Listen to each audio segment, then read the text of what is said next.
My wild Irish rose, the sweetest flower that grows.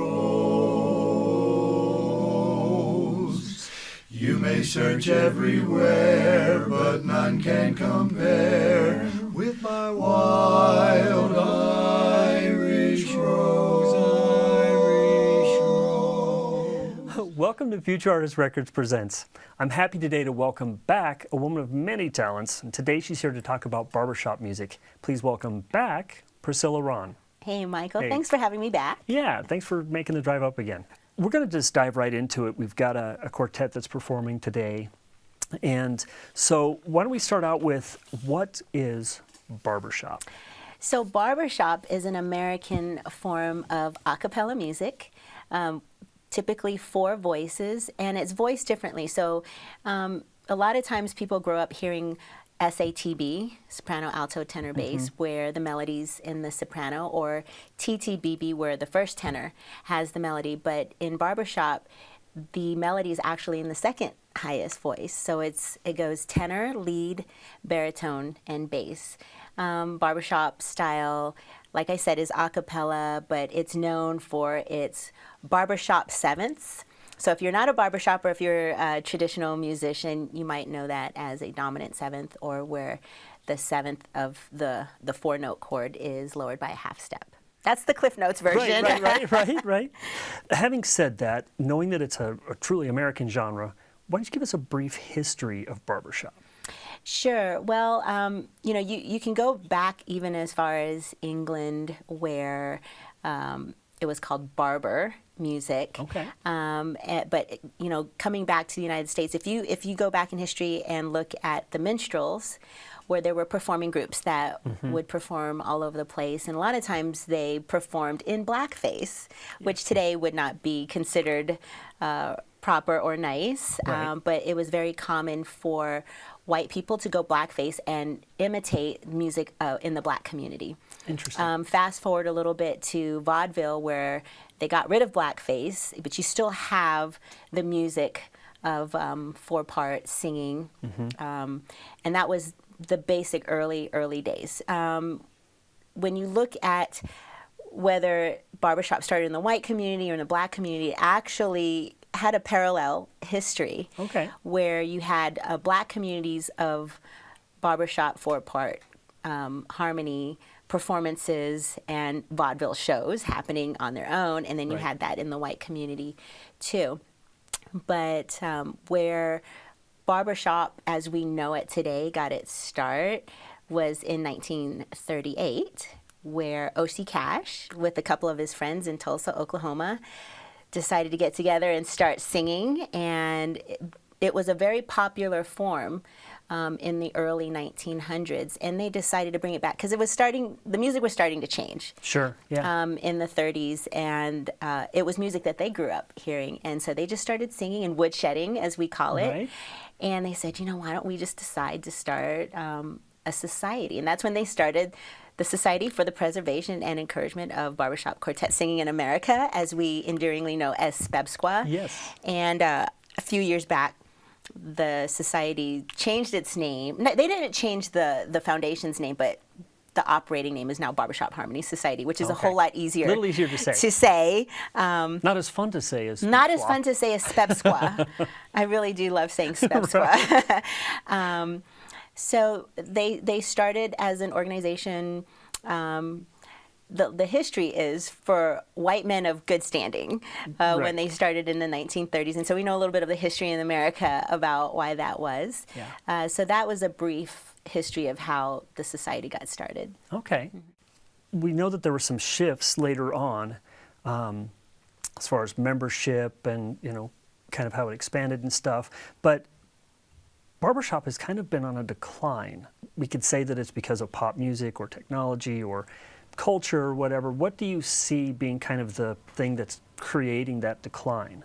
Sure. So when you listen to barbershop harmony, its heyday was in the early 1900s. And music is always changing.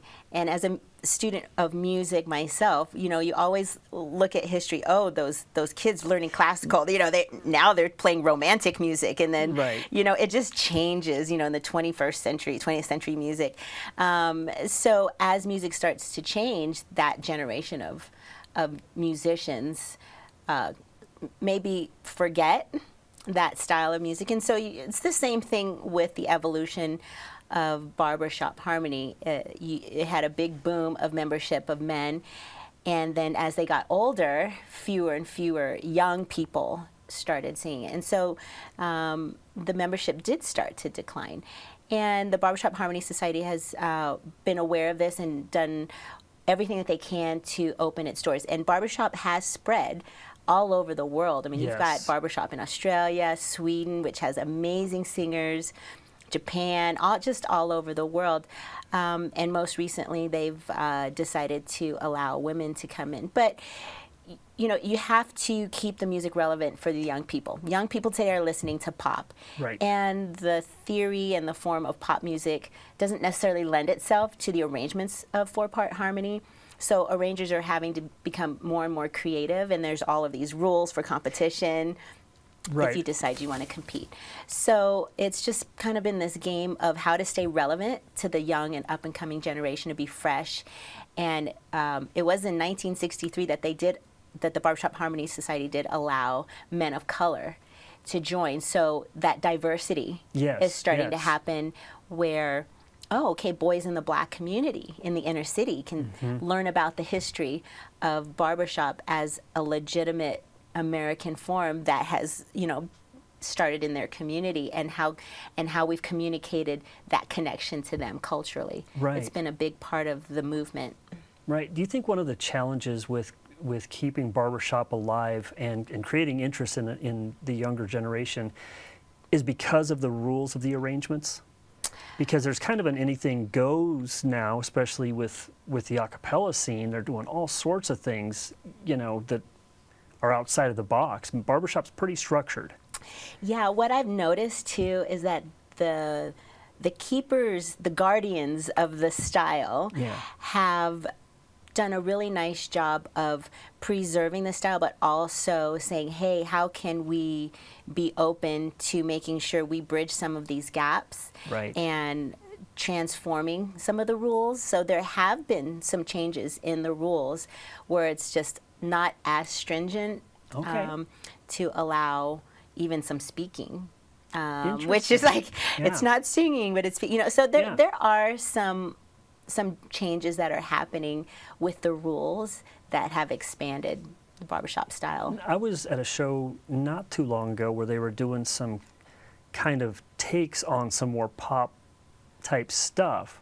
How does that work as far as arrangements and staying true to the barbershop sound? You know, this is a great question for a theorist. I mean, these guys are really serious about making sure that they keep the integrity of the style. Like people like Dr. David Wright, who's an amazing arranger and has really propelled the Barbershop Harmony Society and pushed the society, and he's been around forever. He's kind of like the go-to arranger for the BHS.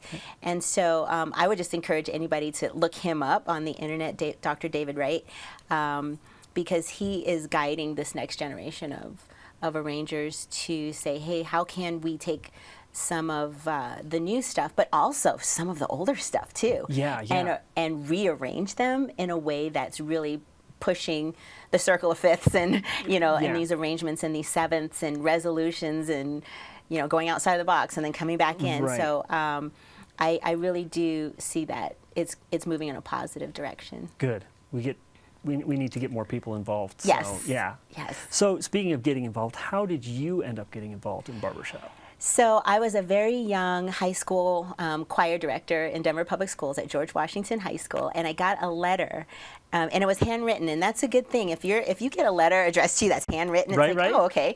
So I opened it up, and it was a one-pager, and it said something like free music, free vocal coaching. It was like free, call this number, but it didn't say anything about the style or the genre or who it was from. And I almost threw it away, but I left it on my desk for many, many weeks, and other mail started piling up on my desk. And one day I was cleaning up, and I found that paper again. And I said, I'm just going to call these people because this is a quack, and I'm going to tell them to take me off their mailing list. So I called the number, and on the end was a gentleman from the Denver Mountaineers Barbershop Chorus. And I said, I'm a music teacher. I got your mail, and what's this all about? And well, I think I said, what's the catch, is Right. what I think I said. He's like, no, there's no catch. It really is free. We'll send a quartet out. We'll give you music. And I said, oh, okay, if you're going to send a group out to perform, go ahead. And so they came. And that was the first time that I had heard Barbershop. And I was like, oh, Okay. wow, this is so cool. Yeah. And they said, by the way, we have a Harmony College is what they called it then. They sent music educators to St. Joseph, Missouri.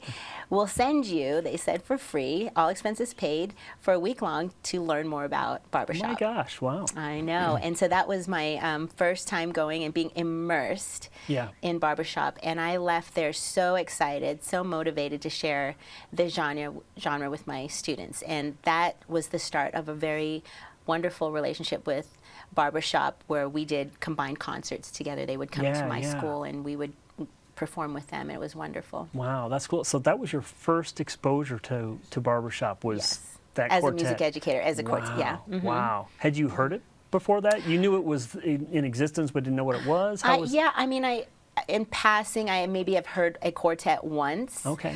I was familiar growing up with like the Gaither Vocal Band. Like I was Okay. familiar with 4-part harmony in church, Right. but not what it was known as barbershop. Right, right. Mm-hmm. Yeah. So after that, you really started diving into it. Now, did you start building quartets in your school too? Yeah, so they Okay. said, hey, by the way, there's a high school quartet competition in our region, in the Rocky Mountain region. Oh, cool. And you should get a quartet together. Of course, I didn't know anything about getting a quartet together, Right. but what's wonderful about the BHS is that they have learning tracks and music. And so I just started with a couple songs out of the Polecat book, and learned about balance and parts and harmony, and how to listen for blend and all of that good stuff. I did get some help. There were some amazing coaches that would come out for free from different quartets and chapters in the area that would come out for free and just help the boys learn, just for the love of it. Yeah, yeah. Did that change the way you worked with your regular choirs? Yes, Did it change your ear and your approach and everything? I'm glad you said that, because in barbershop, the tuning is so specific. You learn about, well-tempered tuning. And my piano, ever since barbershop, is never in tune. Even though it's freshly tuned, it just never sounds quite in tune. Right. Because at least with barbershop, you can actually perfectly tune a chord. So it really does fine-tune your ear and your pitch. It helps your singers become better singers, whether they're singing a cappella or with piano. Right. They become better listeners. We call barbershop the black belt of a cappella singing, because if you can sing barbershop in tune, you can sing any type of a cappella music. So yeah, it did It impact really me. is a challenge too, isn't it? Because you learn a lot about just like placement, and things can completely change the way the harmonies work. Vowel placement changes the intonation, where you are in the chord, if you're the root, the third, the fifth, or the seventh. And that changes in the chord, so you have to sing maybe a little bit above or a little bit below to get that chord perfectly in tune. So these guys that are winning the international competition are just masters at knowing theory, knowing how to tune which note needs to be adjusted in real time. I mean, it's just fascinating. And it's minute changes within the quartet constantly too, isn't it? Absolutely. Because if someone's placement isn't quite right, then everybody else has to adjust to make that correct. Absolutely. Yeah. And it could change, because we're talking about humans, Yes. right? Yes. You could have a cold, you could have earplugs, you could, tired, fatigue, all of these things impact intonation. That brings me to something else. When you're talking about keeping tuning and things correctly, they always start with the pitch pipe. You always want to start with the note you're supposed to start with, but how flexible is that once you start singing? Because everybody's constantly making those adjustments. Have you ever found that a quartet starts where they're supposed to and ends somewhere else, but they're still in tune with each other? Yes. Always stay in tune with each other. Yes. That's the main Yes. thing. But again, these quartets that are competing have rehearsal strategies that are stellar. I mean, they don't always rehearse as a quartet. Interesting. A lot of times they rehearse in duets. Sometimes it'll be the lead and the bass, or the lead and the tenor, or the lead and the baritone, or the baritone and the tenor, or the baritone and the bass. So the quartets that put in the time to duet actually most likely duet more than they quartet. Interesting. To hear those intervals that get lost. Sometimes you hear these awkward intervals that don't sound so pretty to the lay ear, but in barbershop, those are those intervals that you have to hear and know exactly where you line up to sing in tune. And you know, that's another thing that I learned with working with my students is that we'll sing and I'll stop and say, okay, now sing the root note, sing the home note. Let's make sure we're singing and we're staying in tune to the root. And that helps you really be aware of what's happening in the group too, as well as knowing that you know your part, which you have to, because some of that stuff is, like you said, it doesn't sound like you think it's supposed to sound, but it does sound like that. And it is supposed to sound like that. Well, I mean, going back to your original question of what is barbershop, you know, you're thinking about in a cappella music, that resonance and the overtones and creating that and understanding physiology. It's so key to understand how do you create as much resonance as possible, because if you sing outside, your sound just disperses. Right. But if you sing in a shell, then you can hear some of those sound waves bouncing back. And so it's really key as singers to understand, how am I going to get the most resonance when my skull is the hard surface, but I've got skin and muscle that's dampening that sound. And so there's all of these things technique-wise that are funny looking and goofy that we do as singers in order to create in-tone pitches. And there's another secret. I will share this secret that I've learned of, yes, we're just full of secrets. A lot of these top quartets don't always sing the same vowel on the same word at the same time. Sometimes they'll adjust the vowel depending on the tenor, lead, barrier, bass, where you are in the chord. Your sound's going to be a little bit different. Right. So you don't always necessarily want to sing the exact same vowels for every single. Right. Singers don't sing words. Singers sing vowels. Right. So focus on the vowels and not the consonants. Well, so. and that changes the softness and who's standing out and everything too, doesn't it? Yeah, definitely want to keep that balance. Where you are and where you're transitioning from and where you're transitioning to, and what note you want to emphasize and what notes you want to hang on, and all of those things are part of the design when you're mapping out how you're going to perform a piece. And something that always comes to mind when I hear barbershop is that it has a lot of similarities with jazz in not so much maybe how it's approached, but that it always is looking for the resolution. You know, there's always something that's leading into this tension that now we get to resolve. Well, that's why barbershoppers love the Barbershop Seventh. Yeah, because it's all about, that seventh, that flat seven, and where does it go naturally, that resolution. So, I mean, I think that's the one thing that brings us the glee part of singing barbershop is that seventh chord. You're talking a lot of information about how it works and how you've approached it in school. What's your educational background? So I received my undergraduate degree from Texas Christian University, go Horned Frogs, in Fort Worth, Texas, and received a stellar music education there. And so I started teaching very young, right out of college, and I feel like I got a very traditional classic and classical education. I was not exposed to jazz or barbershop or anything poppy. It was very, very traditional choral music that I was involved in, as well as in instrumental. I was in band and orchestra and choir in college. So so that was my music education. Gives you appreciation that's a little bit different probably than someone who's just in one, doesn't it? Oh, yes. Oh, yes. I couldn't decide. I think what I wanted to do, so I was in everything. Right. So, might as well. Yes. So as an educator, what are the opportunities for schools who are looking to create something different, something outside of the classroom type approach, and are looking, how could Barbershop benefit them? Sure. I think barbershop choruses are kind of like Starbucks. There's one within a stone's throw away from where you are. Some are competitive choruses, but most are just lay people, guys who maybe have sung in their high school choirs or colleges, and maybe now that their life's a little bit settled, they're coming back to wanting to be a part of a community chorus. So I would say that any music educator could contact the Barbershop Harmony Society and find a chapter and say, hey, I'm really curious about this genre. Can you send somebody to my school? And 9 times out of 10, they'll find somebody that can come and meet with you and help you and get you free resources. I want to emphasize this, is that their resources are outstanding. The training, and now with the new age of internet, yes, there are a lot of resources and videos online to help support. I even created several that are on YouTube for beginners and for even choruses that might be without a director.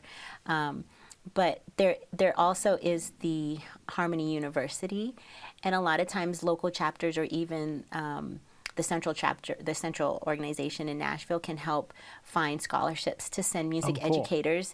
And it's one of the most wonderful professional developments that I've ever been to. I think it's definitely well worth the time, because as music educators, we sometimes go to professional development that's not very relevant. Correct, yeah. But it's relevant and it's fun. Extreme fun. Ice cream every night. There you go. Ice cream every night. You think that benefits educators who may even decide not to try to do barbershop? Do you think going to something like that and learning about it and dealing with the way they approach things and... Yeah, I think in the world of choral, we're trained to think that the superior music is classical. Mm-hmm. And it would be hard to find a vocal music program that doesn't have jazz, vocal jazz. Almost all choral programs have vocal jazz, but vocal jazz and barbershop have the same roots. Yes. In fact, barbershop came before jazz. I mean, they're not very far behind, but it's an American art form. Yeah, yeah. And we pride ourselves as music educators or as musicians to validate the art form that came from our own culture, from Absolutely. our own country. Yeah. And I think it would be really great, especially for those who teach in more urban settings, to talk to their students about how their history impacted barbershop style, because the roots of a cappella came from barbershop. We talked about some amazing groups like Take Six, yes, Manhattan Transfer, Pentatonics, who, by the way, became the first vocal band to ever hit #1 on the billboards in the pop charts. It's never been done before. So pop music, a cappella music is hot right now. Kids love it. They can do it, and it just propels them into being a stronger musician because of the listening skills and the intonation too. Right, right. Do you find that it's a good opportunity for schools also, because you're always confronted with budget concerns, and doing a cappella music, it allows for very little overhead, lots of freedom. Kids can do it outside of the classroom. They can do it in the car on the way to a rock concert if they want to. And so do you feel like as a teacher that's a good way to get kids into that? Absolutely, because especially for your more elite singers, your strongest singers probably want to do something outside of the regular classroom expectation. If they can start a small group and find success, I can tell you what happened in my program. My 4 boys that sang barbershop, after the first concert where they sang 2 songs, they became the rock stars in the school. Yeah. Like, all the girls thought they were the hottest thing, it's really a pride thing for them, because they're more motivated to work harder, and they want harder music, And so that's just going to elevate your program when you can offer something for your higher performing students outside of the regular classroom, and it doesn't cost you anything extra, and it probably doesn't even cost you any more time, because you'll have so many people who are going to want to come and are hungry to come and work with your students. It's a wonderful thing. And what are the benefits outside of getting standing ovations and girls swooning? What are the benefits for students to get involved with this program? They build lifelong relationships with their friends. I mean, these guys that are in barbershop choruses have been singing together for 40, 50 years. And after every, I used to direct on Tuesday nights, and the guys would go out. We would practice in a church, and right behind the church was a Irish pub. And they would go right outside the back and sing together, and it's wholesome, and the wives don't have to worry about what their husbands are doing. And they're just having a good time, and they live forever. If you do music, you will live a very long time. You will be happy and joyful and have a great life. And I think that that's the key thing about just being a musician. Yeah, absolutely. And you build that teamwork and camaraderie and friendships and discipline and Absolutely. Oh yeah, all those things too.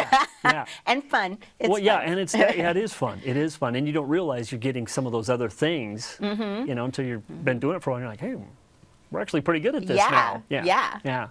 So, okay, I don't know that this is a trick question, but knowing where Barbershop came from, knowing kind of where it's headed, some of the changes it's been through, age groups, all of that stuff, who is Barbershop for? Barbershop is for everyone. We've got little kids coming to chorus rehearsal. We have grandpas and great-grandpas singing. It's if you're black, white, Hispanic, Asian, Native, purple, blue, alien. I mean, anybody, and that's, in this day and age that we're living in right now in 2018, we need that. We need people to come together and say, let's create harmony. And that's why musicians can get along, because you have Republicans, Democrats, independents coming together on a night for 2 hours to sing, and nothing else matters but making harmony. And it's the most beautiful thing. I think barbershoppers in particular are really, really good at setting aside differences of religion and thinking and ideology and just coming together and for one purpose. And I think it's a good lesson for the world to, I think musicians say, if everybody could just have an instrument in their hand or sing, it would solve all the world's problems, because we don't have time to fight and argue, because we're more concerned about creating harmony. And I think that's what translates into performing. So I would just say, if you've never sung, or if you've always sung, find a chapter or find a quartet and sing and have fun and enjoy it. I completely agree with you. Barbershop is such a cool genre, and you're right, because everybody comes together and it's a commonality that everyone has, and everything else just disappears while you're doing it. Yeah, and I would say even to the public school choral director who may view barbershop as something that's not, that shouldn't be a part of their program. It absolutely can, without taking away from the traditional music that you do, that it is a valid form, and it's becoming more and more acceptable, because NAFME, the National Association for Music Educators, has partnered with the Barbershop Harmony Society, and they're very supportive in getting the message out about barbershop as a true American form for a cappella, and making it accessible and validating it, because they're becoming more and more exposed to the music and hearing it and going, oh yeah, this really is as valid, as credible as jazz. That's very cool. Before we close out here, I just realized something. We didn't talk at all about you actually directing some barbershop chorales. Yes. Were you doing that, or are you still doing that along with your public education, and how did that tie together as well? Sure. So the Denver Mountaineers, after a while, was in between directors, so they invited me to come and audition to be their director, and I was very hesitant because I didn't feel like I had enough of a foundation in barbershop. And I said, well, I put myself on a 3-month probation. I said, I'll come try it for 3 months. I'll get you through your Christmas concert. And by the end of that 3 months, I was so in love with what I was doing in the fellas. I call them my fellas, my guys. It was like being in a locker room every Tuesday night. I stayed with them for 5 years. I directed the Denver Mountaineers chorus for 5 years and loved every minute of it while I was a high school choir director. And then I took a youth barbershop chorus to Midwinter, where they were trying to build up the youth chorus competition. And then I've had a lot of success with my boys and girls. My Sweet Adelines, quartets competing, and they've done very, very well, typically first or second place at the high school quartet competition. So we never did touch on the women's side, but I want to touch on that very briefly. Absolutely. That there's the Sweet Adelines and Harmony Incorporated, 2 different women's organizations, but I would encourage any females who want to sing or wants to learn more about the arrangements to contact Sweet Adelines International or Harmony Incorporated. The Barbershop Harmony Society now has opened its doors to women, so there are mixed chorus, mixed quartet opportunities for men and women to perform together. So no matter where you are in the United States, there's a chapter somewhere that can help. That's very cool. Priscilla, thank you so much for coming back up, and this was fun. I know we talked quite a bit about this outside of this setting, so it's so much fun to talk about this. Well, you can see. I can talk about this all day long. Yeah, it's good stuff. Really good stuff. Thank you. We've got a quartet that's going to perform as well, so this is cool. Get the whole package here. Yeah. Folks, stick around during the credits. We've got a barbershop quartet that's going to perform, a group called No Vacancy. And we're going to have some information for you. Priscilla gave us some information on how you can find this in your area and how you can get involved, whether it's just supporting them or joining them. And make sure you like, you share, you subscribe, comment on this, show your support for the genre and for all the artists out there who are trying to make it happen. I'm Michael Hartsock. Thanks for watching Futurartist Records Presents. Heart of my heart, I love you. Life would be naught without you. Light of my life, my darling, I love you. I love you. I can forget you never. From you I ne'er can sever. Say you'll be mine forever.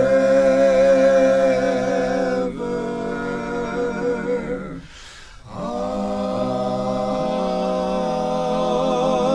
love you.